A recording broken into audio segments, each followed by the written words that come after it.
Players were rated on how many times they could bench press 185 pounds. That is important. Even though it's not as important as the NFL, the reality is the NBA season is long. Your durability and your core strength is really important. Only one player in the pre-draft camp was unable to bench even 185 pounds. Kevin Durant. Come on. That is embarrassing. I'm a talk show host and I bench over 185. That is brutal. Listen, I'm not a big fan of centers, drafting centers, because like 70-80% are flops. But you're telling me I can draft just another wing guy? Just another guy who, he's got Antonio McDyess written all over him. He'd be a good player, but he's just another wing guy. Or I can get a guy who literally has got the most freakish physical attributes ever for an NBA big man. KD has obviously been one of the most hated players for the last few years. But one thing me, you, or anybody else can never, ever, ever deny is this man's greatness.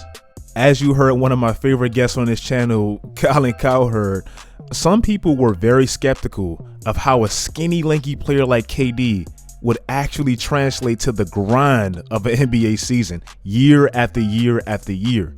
But now, even though he's had some injuries, his resume has proven every doubter wrong. As I said in my video yesterday, if you haven't seen it yet, go check it out. It's a pretty good video. Kevin Durant came out of college as a complete unicorn. The NBA had never seen a player at 7 foot with that skill set. Like, we were just getting used to Dirk Nowitzki. Then KD came around and took it to a whole new level. I know we all think about LeBron, Kobe, Steph, those guys as the players that had a massive impact on a younger generation, and they definitely have. But I don't think Kevin Durant gets nowhere near enough credit because he's definitely shaped the future of the NBA. And if you don't believe me, every year the NBA does a survey to the incoming rookies, and one question they always ask: who is your favorite player? LeBron has won it multiple times. Of course, Kobe won it. But from 2014 all the way to 2016, a 3-year stretch, KD won it 3 times in a row. That right there should kind of show you the shift and the impact of KD way before he was hated. With the second pick in the 2007 NBA draft, the Seattle Supersonics select Kevin Durant from the University of Texas. Kevin Durant, he got drafted to a Supersonics team that was clearly in a complete rebuild. They had just lost their 2 best players, Ray Allen and Rashard Lewis. Seattle was on the verge of losing their damn franchise. So basically all the weight was really put on the skinny shoulders of KD. Like, can you imagine if they went through all that and they drafted Greg Oden instead? Like, I don't even know how that franchise would look right now. KD really revamped that franchise, kind of gave them something to look forward to, and really kept their head above water. Something I don't even think people appreciate about KD is his steady improvement and how he constantly led OKC deep in the playoffs. And I mean deep. At just 21 years old, KD led the damn league in scoring with 30 on very efficient splits. He also led that new OKC team to their first playoff appearance ever. He also went from 23 wins in 2009 to 50 wins in 2010. And yes, you could say Harden and Westbrook was on that team, but they were basically babies. They relied on KD. Now, yes, they lost in the first round to the champion Lakers, but even as early as that, you can just see their potential. And that was the last time KD made a playoff series and didn't win a playoff series. And he was just 21 playing in the West. The next season, OKC won 55 games, made the Western Conference Finals, and they did that behind KD having, to me, one of his most underrated games of all time. Like, people don't even care about this game. In the second round, OKC met Memphis, and if you remember Memphis, they were one of the toughest, grittiest, best defensive teams in the league. And in Game 6, they bothered KD. Like, he couldn't get anything off. And that was a closeout game, so it kind of looked like KD was melting. But in game 7, and mind you, KD's only 22 at the time, he completely put that team on his back and willed them to the Western Conference Finals. It's very forgotten. OKC fans act like they don't even care about it no more, but it happened. Now, OKC did run into a steaming hot Dallas team that, they put them back in their place. But if you ask me, that climb from 2009 to just 2 years later, bro, that was very impressive. Then the next season, it was a lockout year, but OKC still got better.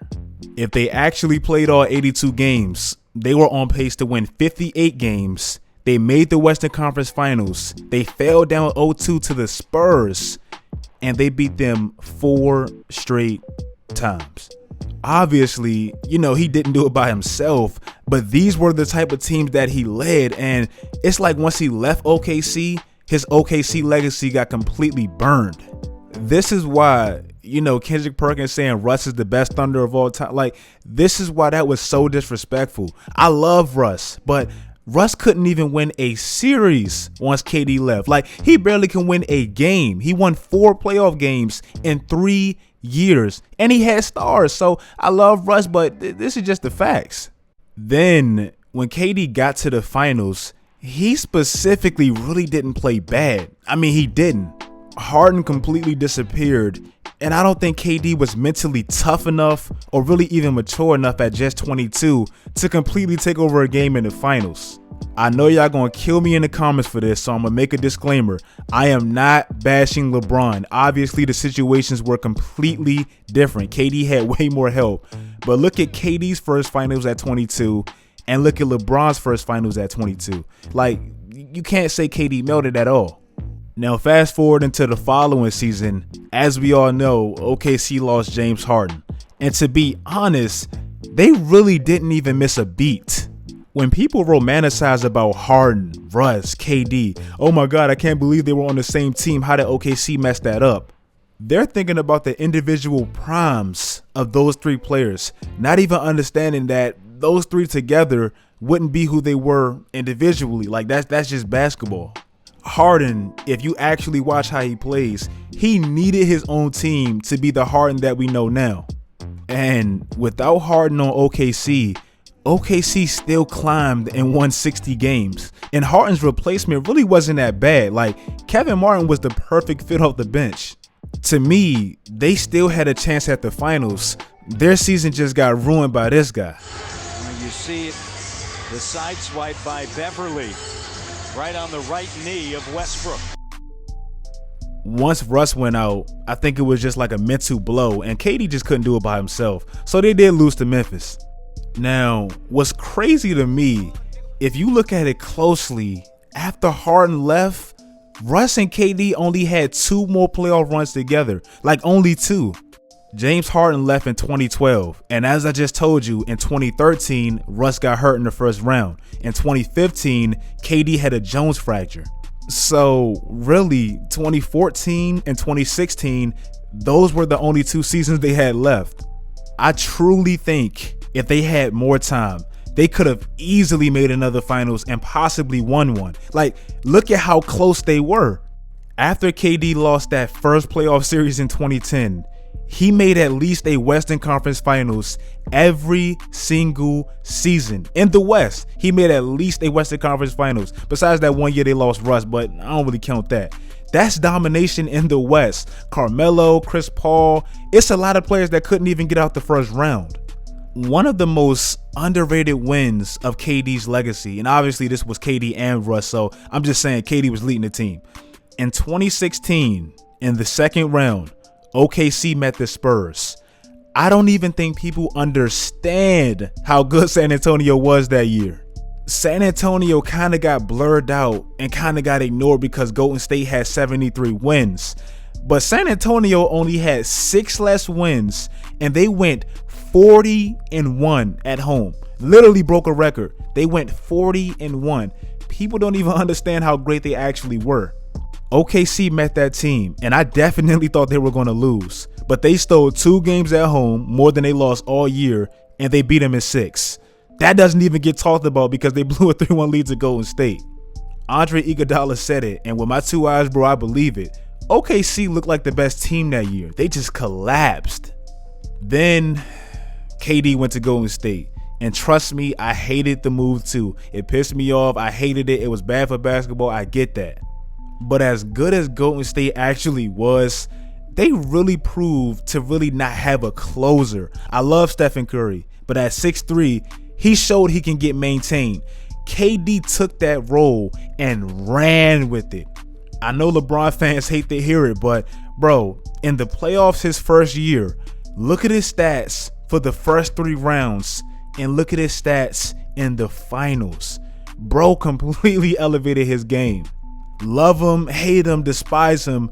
Bro, that was one of the greatest finals performances of all time. It's just KD did it, so a lot of people don't want to talk about it. And, you know, in back-to-back finals, he sealed the finals with clutch shots. And even last year, look at how great KD was off a calf injury in the finals. He only played like 6 minutes, and look at what he did. Like I titled this video, bro, his legacy is hated by some people, but it is undeniably great, and that's just KD. If you guys like the video, make sure you guys leave a like. I'm doing this thing now where I post every Saturday and Sunday, so if you're liking that, make sure you drop it in the comments and let me know. Hit me on social media, let me know. I'm gonna start posting like 3 times a week, so I hope you guys enjoying it. Like the video, follow my social media sites, do all that great stuff, guys, and until next time, as always, enjoy NBA basketball. I'm definitely enjoying it, and until next time, as always, stay tuned.